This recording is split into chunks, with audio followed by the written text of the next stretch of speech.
Meantime, AI not only changing the way employees work, it's also transforming the way the human resource leaders consider how AI will change jobs. For company leaders, there are often more questions than answers. CNBC polled some top HR experts to get their take on all of this. And guess who's here at the table? Sharon Epperson. She joins us now with the survey results. Good morning.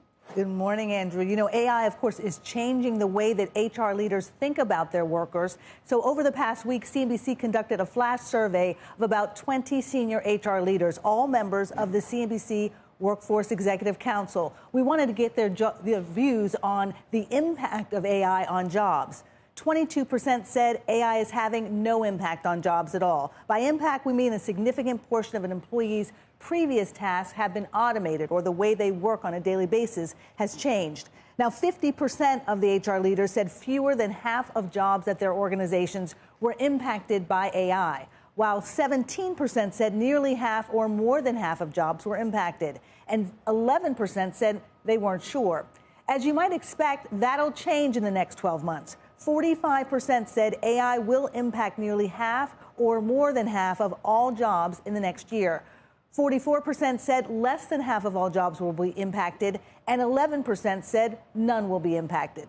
In fact, the same number of leaders expect headcounts will increase as those who expect a decrease in the next 12 months, while 38% said their companies will maintain their current headcounts. And for HR leaders who plan to reduce their workforce over the next year, a general need to cut costs was the only reason chosen. Not inflation, not tariffs, decreased demand, or efficiency from AI. In fact, 61% of HR leaders said AI has made their company more efficient. 39% said it's too early to tell. And 78% said AI has made their workforce more innovative, while 17% said AI has not made a significant impact on its workforce yet.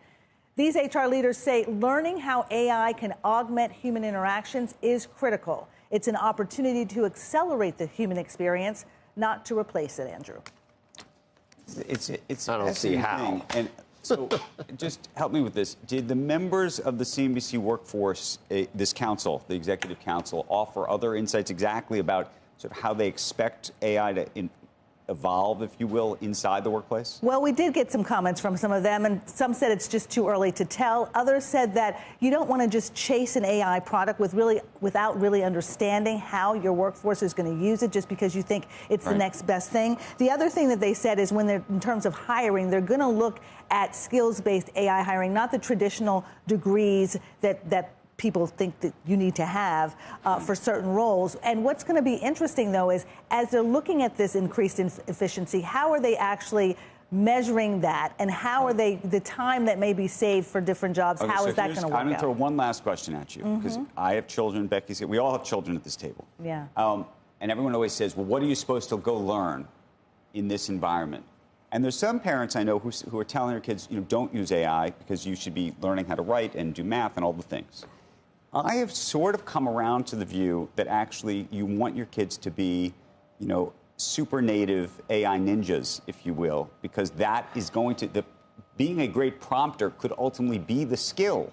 Absolutely. Strangely enough. Absolutely. I do think it's very important to have those skills. And even in areas where they're saying that it's not going to have as great an impact, whether that's healthcare jobs or education, some manufacturing jobs, even there you really need to know AI because it's going to work into those skills in some way. It's not an either or, it's an and. It's an and, you yes. need to know how to communicate, how to write, absolutely. to do all of those things. Absolutely. But you need to do this too. Absolutely. Yeah. The liberal arts background is still very important, but add to that having those skills and understanding AI and just, you know, figuring out how you can use it just a little bit. And they're already doing that. You know, many schools are already making sure that students are learning.